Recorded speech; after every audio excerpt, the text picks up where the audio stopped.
Some things are better left unsaid.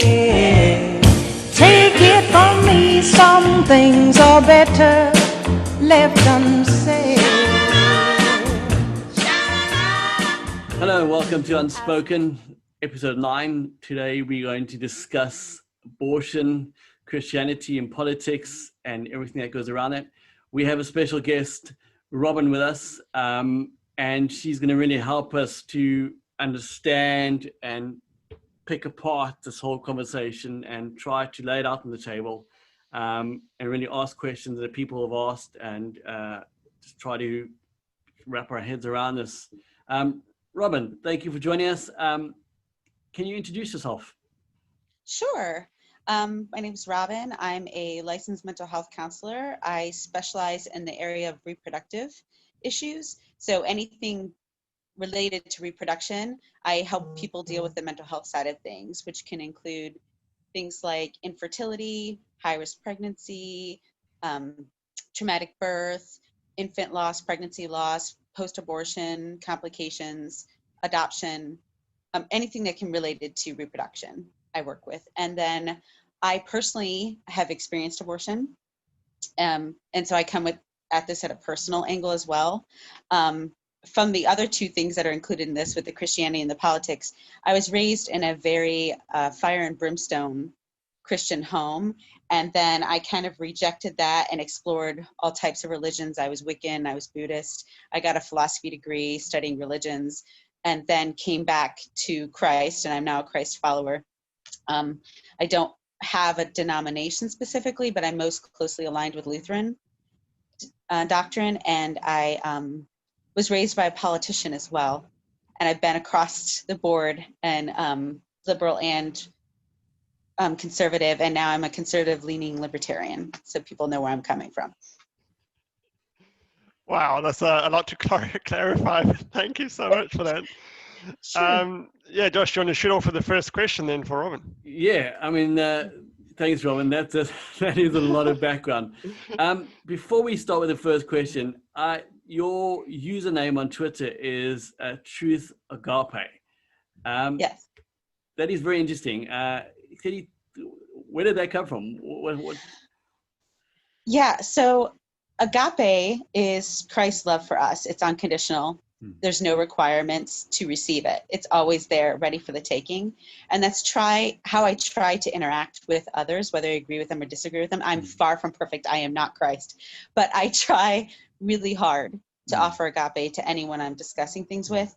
And truth is something I'm always seeking. And sometimes I think I found it, and sometimes I question that. But it's just something I try to put forward, and I try to be straightforward about this is my opinion versus this is something I know to be fact and why. So those are two very important things to me. So that's why. That's really good. I like it a lot, and it's such a smart thing to put together, the two of them together, because that's really what it is.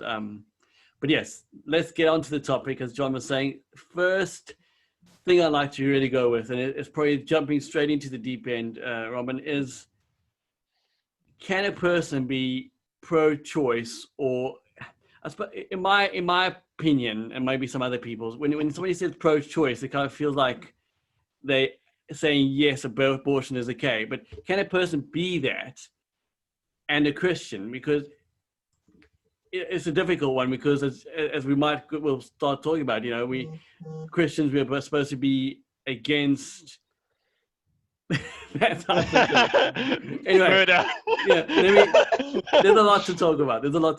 So let's go with that. Let's pick that one. Okay. My short answer is yes. My extended answer starts with the topic of I don't think it's a good idea for any human to gatekeep Christianity. We are all deeply flawed sinners, and not one of us does it perfectly. And everybody's journey with Christ or towards Christ, or if you're agnostic, seeking answers, is their own journey. And so I never want to exclude somebody from that journey just because they have a differing opinion on something that is very politically diverse to me. I, of course, think that abortion is killing. And I agree. I think that any violence against another human being, unless in self-defense, is wrong.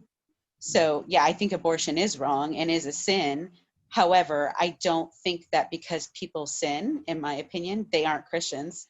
All Christians do sin. So that's kind of my long answer about yes, they can.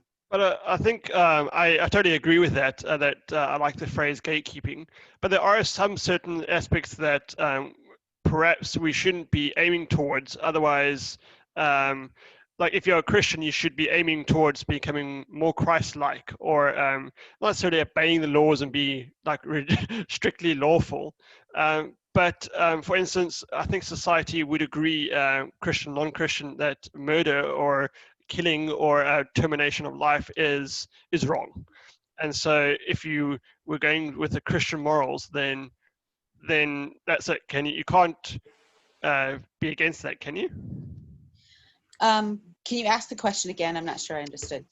Yeah, so if you're Christian, then we should be aiming not to kill people. Yeah, I would agree. I would agree.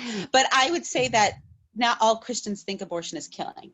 So that's where our first hurdle is. There we go. Is to get over that hurdle. Like, is it actually a human being? I can't believe we're actually having this discussion, but I have a philosophy degree and I understand how the philosophical idea of personhood has invaded the world of biology. And so science is no longer the end all and be all for a lot of people.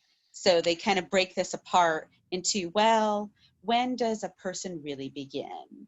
And, you know, I think that's, in my opinion, just a wasted time. We know that a new human being begins at conception, like the new lifespan of a human being does. And the idea of when is that human being worthy of life, I don't think we should mess around with that question at all. In history, it's been abomination when we mess around with when do humans deserve life.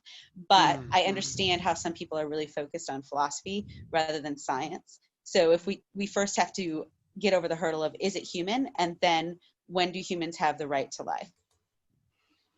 That's yes, very, very smart answer. That it's difficult, but people, that's what people do, don't they? When they try to make their argument for something, and then they try to break it down and try to nitpick it and pull it apart, because it's easier to manage, I suppose, to argue with. It's like my 5-year-old daughter, if I tell her this and eat your vegetables, and then she's like, well, that's not really a vegetable, and like, well, okay, fine. And then, but she's just trying to get out of not having to do, and as soon as somebody starts doing that, then you're kind of like, well, you've kind of really lost the argument, because you're busy arguing the fact that, the fact that you're trying to break it down into that kind of situation, and it's got to mean, though, that it really is what you're trying to disprove, I suppose. Sorry, I'm talking myself into a back circle there. So that basically answers the next one then, because well, it might answer a lot of the questions then. Because here in the UK, there's not many parties, if any, that you can vote for that is against abortion. I think it's almost part of the manifestos now. It becomes just standard that abortion's in there. It's just kind of like, now, okay, well, that's just what you're going to get. It's just how bad or how severe you're going to get it. The one party that tried, was going in their manifesto, they were going for full-time abortion, which I almost fell off my chair, because that's, as you were saying, the people are trying to argue, when does life start? Okay, fine, I believe when the heart starts beating at 6 weeks, that's when it starts, in my opinion. Others say, well, as soon as you light up a cigarette or wake up in the morning, and other people say, well, okay, well, 12 weeks once you can see the baby. Others like 24 weeks. But surely, when the time you get to full term, or the day before full term, then that can't be an argument anymore. But yet there are, even in New Zealand, Jonathan, isn't it the rule came in, you were one of the first, weren't you? Yeah, so I think, believe it, New York State and New Zealand are on the same page currently, with that you are sadly able to give birth to the baby and then leave it on the side without giving it any nourishment or nutrition or anything like that, and letting it die, letting the baby pass away. So I understand, Robin, the phrase of, when is it becoming a life, or how people have maybe changed that. That's what's definitely happening in New Zealand. People are viewing life in a total different way, so that you're able to see the baby. I assume, maybe assuming is terrible, but that you would see that the baby is disformed, or you just don't want it somehow. You get to 9 months of having this child and then comes out after natural or whatever, and you just leave it on the side. I don't get it. I don't get how. Can you explain, Robin, how is that? How do we get across that? How do people decide when life is life, or the psychology behind it? So I actually think it's not really a discussion of life at that point. It's a discussion of suffering. And we have a allergy to suffering, is what I call it, in America for sure, but definitely worldwide as well, where if anyone is in any kind of suffering, it is our job to alleviate the suffering, even to the point of death. We see that it's with euthanasia, doctor-assisted suicides, things like that, that any kind of suffering, we need to alleviate it. And so even if a mother or a father decides they don't want that child because it is deformed or has a disability or something like that, then we shouldn't force that upon them that is suffering, or that child itself. What if they're suffering? So death is now the better option. Wow. Okay. One of the things that might be upsetting people watching this or listening to this is the fact that two men are part of a conversation about abortion. For some reason, a lot on social media, often whenever I voice my opinion about it, which is now less and less, but whenever I do, then one of the arguments people come back with me and says, "You're a man, why are you even saying it? You have no right to talk about abortion. It's a woman's body, it's women's rights." Would you agree with that, Robin? Because should men have rights in the matter? And because it takes two to tango. So why are men being shunted out of the whole discussion with it? I think that's kind of a really interesting concept. And I can't speak for anywhere other than America, because I just don't know the laws over there as well, or how it's presented there. But here in America, one of my very good friends does a bunch of research around whether or not fathers have to participate in financing the pregnancy. So, and actually almost every single state requires that. So if a father is identified, they have to pay child support during pregnancy. So on one hand, we want to hold fathers accountable, and I think we should. I absolutely think we should. On the other hand, we want to say, but you don't have any option of whether or not your child lives or dies. And to me, I can't wrap my brain around the concept of we want men to step into fatherhood, step into taking responsibility, step into saying, absolutely, this is my child, and I will do whatever I need to do to protect it and provide. And also say you're not allowed to have opinion on whether they live or die. That to me is a cognitive distortion that I don't understand. And I think ultimately it's harming our society overall.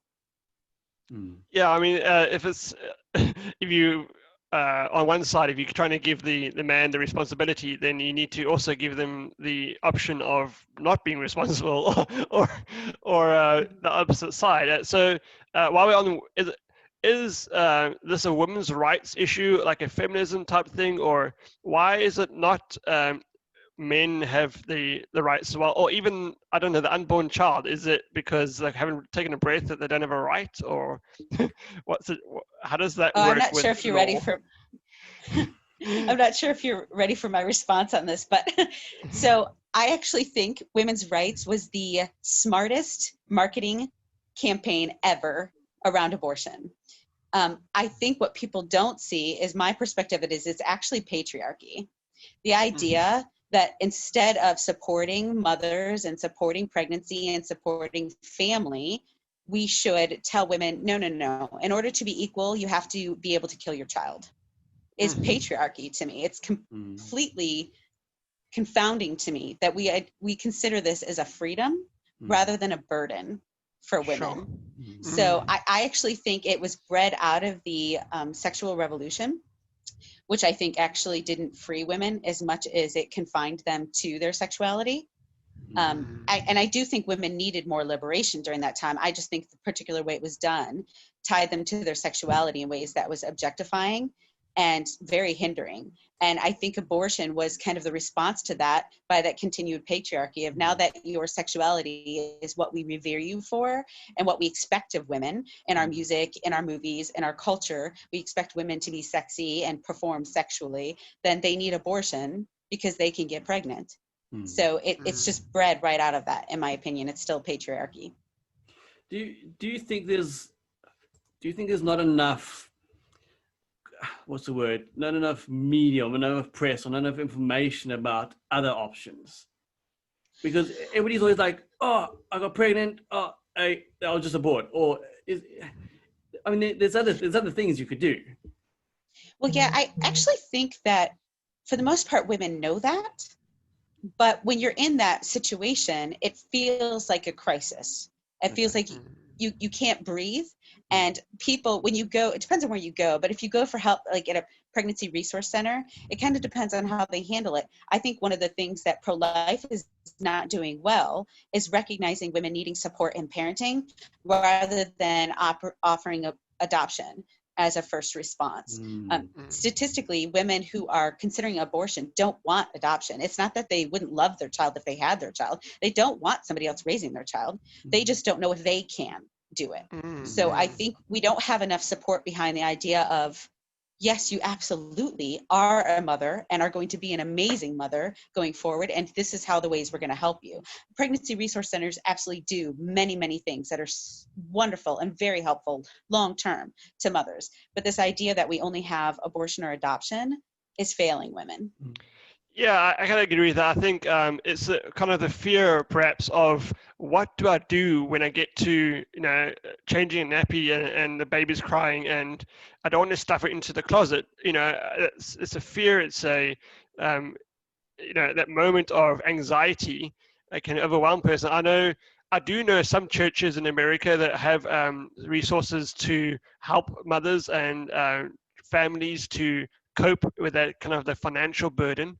I have a friend who has stood outside of abortion clinics and asked them and told them there's another way. And one of them was not to just adoption, but definitely to help you with the psychological impact of what you're going through. So I'm glad to see that and hear you say that women do want children in many cases, but it is the maybe the father has left or they don't even know who the father is perhaps, and they don't want to be that single mother. And so what type of, can we provide them a house? Would you suggest that it's financial help they need, psychological help, all of the above? I actually have a lot of really great suggestions that have come out of conversations I've had with people on Twitter, both pro-choice and pro-life. For example, there needs to be on university and college campuses a lot more family housing available, and it should be supported financially, like any student housing is supported financially. So mothers or fathers, or mothers and fathers together who are birthing children while they're in college are able to take advantage of that housing opportunity as well. I think that students that are seeking child development degrees should be able to be given credit for offering childcare to the mothers and fathers on campus that are students there. There should be credit for that, so they can get free childcare with people that are studying to provide child development or understand child development. I think things like businesses offering childcare as part of their benefits package, like you would like a health savings account or something like that, where you can opt into it, would be a wonderful way to support mothers and fathers. I personally do free counseling for single mothers or mothers on Medicaid. And I think if we could deduct that from taxes in America, a lot more people would do that. That's just a complete write-off for me. I don't get anything back for that. I don't get a deduction from taxes for that. And I'm happy to do it. I'm not trying to say I'm wonderful for that, but I I think I have to live out my morals. So if I'm going to ask women to enter into single parenthood, I better be willing to help them in any way I can. So that's one way I can do that. But I think there's lots of policies that we could implement. I don't think our federal government in America should mandate a certain number of weeks of paternity care or maternity leave. Paternity leave or maternity leave. But I do think businesses would be better off if they chose to do it.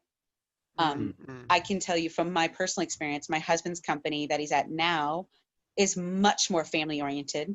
And so when we had all these surgeries over the last summer, over the last several weeks, his company was work from home, work when you can, take care of your family. And my husband is very, very loyal to this company and works very hard for them because they are very loyal to the families of their employees, not just their employees. So I think overall, if companies can do that, small businesses can do that, then I think we'll see a huge shift. And it can be something as simple as, why don't we have baby changing stations in every single restaurant and store all over the world? That's something so simple we could do. But the reality of, and I've been there, being a mom out shopping, I have 4 children.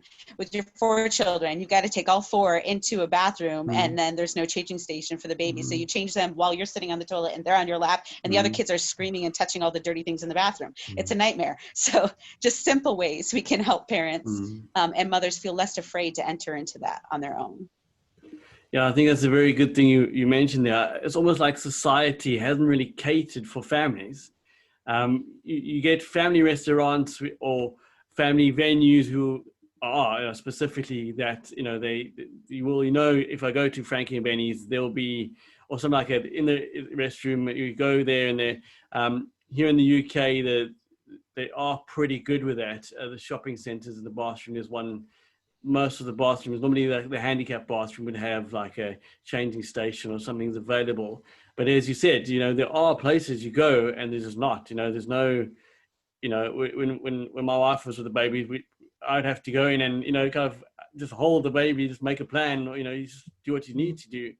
I think if society, especially around the world or anywhere, would just do that and actually become more aware of family and make it more acceptable everywhere, as you say, colleges and universities, and then people might be less afraid to actually keep the baby and say, listen, well, everybody's very accepting. I can go anywhere. I'm not going to be looked at funny. I'm not going to be, I can inconvenience or anything. I can actually do life while having a baby. Here in the UK, it's 9 months that we get that women get maternity leave for, and it's such a difference. I remember, I think it's 4 months most places, but it's just too quick. The woman's still adjusting to being a mother, still what she's all gone through pregnancy wise, and just her changes and all her craziness. Oh, sorry, I don't mean craziness in a bad sense. Sorry. But just life change happened, and now I have to suddenly go back to work. Fortunately over here with the 9 months, it eases. It's still hectic to leave your child after 9 months, but it is a bit easier. And I think it should become a global thing, really, where, as you say, just make things easier for women, so then they'll be happy to keep the baby. Yeah, you go, Robin. Sorry. I was very fortunate after the birth of my first daughter. I was able to take her with me to work for the first 2 years. I worked in a church. I was on staff at a church doing their care ministry, and I did counseling, but they had a daycare there. And so I wore her in a sling almost every day, all day for 2 years.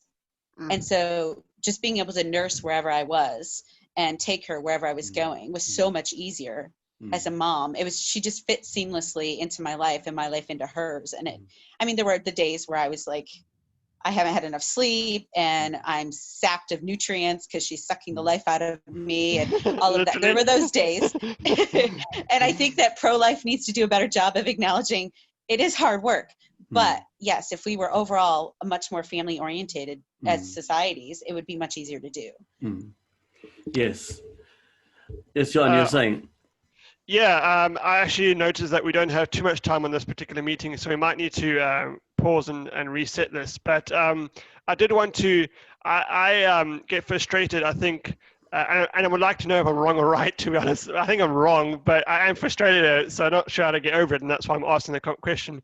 I think if people around colleges and young people, if we were to take away the option of abortion, do you think they would be more careful with sleeping around and their bodies and their choices? One of my gripes with being able to go to an abortion clinic is the fact that, okay, well, instead of using other contraceptions or a condom or anything like that, they're just like, they realize like, no, we can just, if we fail, everything, if I do get pregnant, then there's still the backstop of abortion. Do you find that is in society? Because if that is the case, I don't like it whatsoever. Well, I have good news for you. I have really good news for you. Statistically, that is not true. Statistically, abortion is not used for birth control. It's a tiny amount of people that are using it as like, I'll do whatever I want, just go get an abortion. Tiny, tiny. Actually, the majority of people now getting abortions are people that already have children. So Okay. it's not the idea of I don't know what birth control is, or I never raised a child and I don't know what that is. It's I have 4 children and my husband left, and what am I going to do with the 5th?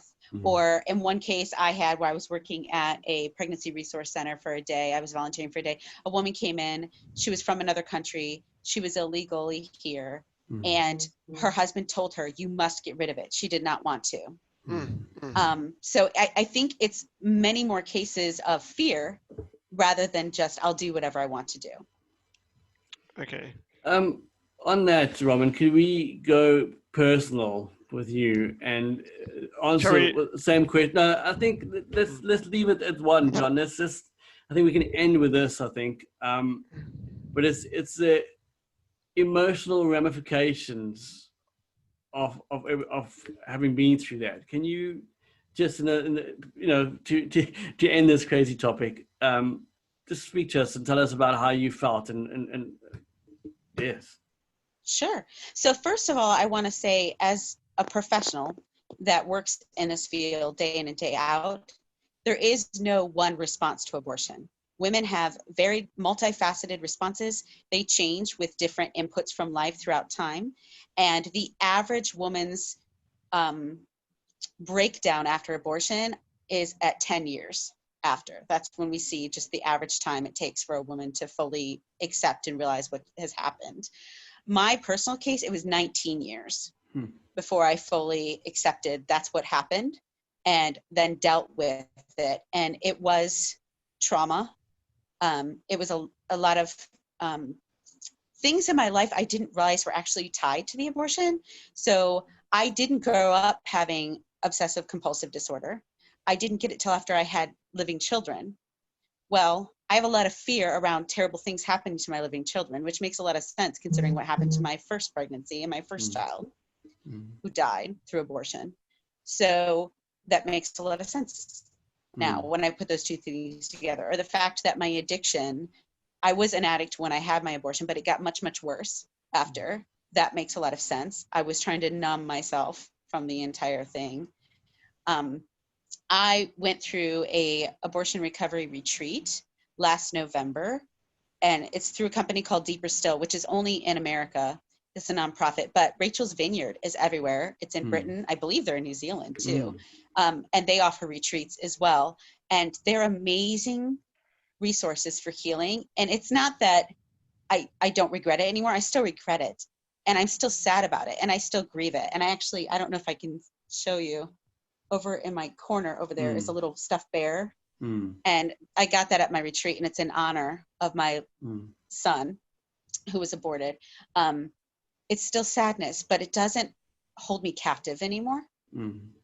So there is healing for women and men. There were men at the retreat as well, because what abortion does is it robs us of our motherhood and fatherhood.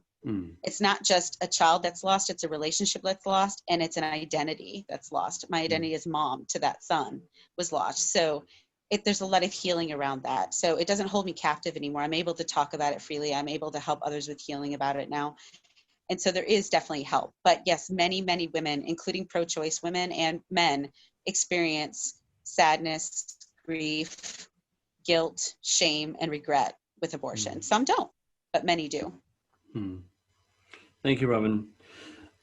John, any wrapping up questions, any follow-up questions?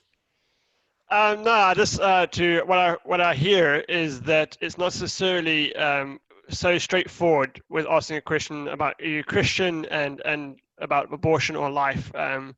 What I hear is that there is different aspects. We agree that life is precious and it shouldn't be taken for granted, and that there is ramifications for your actions and choices. But the act of taking away a life has different levels of aspects and different thinking levels. So then it's not just, yes, I am going to be terminating this pregnancy and that's it. And therefore you can be Christian or not. I do also appreciate that people in the past have done it and regret it, or we've all sinned and fallen short in different ways. And so if you are listening to this and think, can I ever be forgiven by God or thing? Yes, it's no, I don't think it's any different to any of the other small or bigger sins, if you want to go small or big. And yeah, thank you very much for coming on and providing your calm and loving acceptance or of understanding from a lady and from a Christian mother's perspective. Thank you. I want to add to that. Forgiveness from Christ is absolute and assured if we ask for it. But many women, especially, well, myself included, needed forgiveness from the other people in their life who were robbed of that relationship. So the father or my other children were robbed of a relationship of their sibling. My mother and father were robbed of the relationship of a grandchild. So I did reach out to all of them for forgiveness and got mixed results across there. But overall, that was such a healing thing for me. I didn't do it for them. I asked for forgiveness for me. But I also honored and respected that they had a relationship that was stolen from them as well. And so overwhelmingly, that was very well received. Thank you very much, Robin. Thank you for that. Thank you for your input. Really appreciate it. And yeah, as my brother was saying, as John was saying, let's keep it open. Let's keep people talking about it. Let's keep people just thinking about it. And it's good to put that out on the table. Yeah, I really appreciate the opportunity to come on and talk about it. And I'm honored to be able to speak about it as both a woman who's experienced it and someone who loves women and men who have gone through it. And I just really appreciate you taking on such a difficult topic. Thank you. Thank you. Have a good day and evening, and we'll see you next time. See you on the flip side. All right. Be blessed. All right. Thank you. Bye. Bye. Some things are better left unsaid.